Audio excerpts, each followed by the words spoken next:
Sí, doncs ara el que estem fent és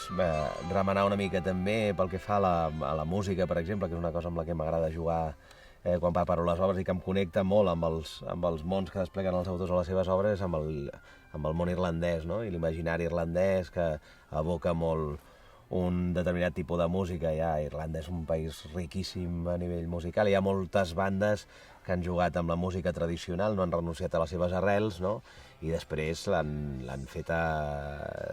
derivar i explotar cap a altres territoris com l'ska, el punk i tal, i un dels grups amb els que juguem, per exemple, són els Pogues. Dels Pogues hi ha una cançó que es diu The Body of an American, que el propi autor cita a la funció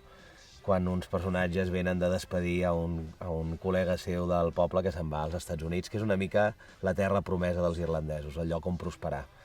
La Maureen i la Mac, les protagonistes de l'obra, tenen a casa seva uns retrats dels Kennedy, del John i el Bob, penjats a les parets, com el gran referent de l'irlandès, del pobre irlandès que viatja a Amèrica i prospera fins a arribar, en aquest cas, fins i tot president dels Estats Units. I això, aquesta mitologia de la Promised Land, de la terra americana carregada de promeses i de futur, és molt important per la cultura irlandesa i molt important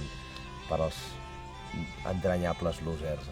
que habiten el món del Martin McDonagh.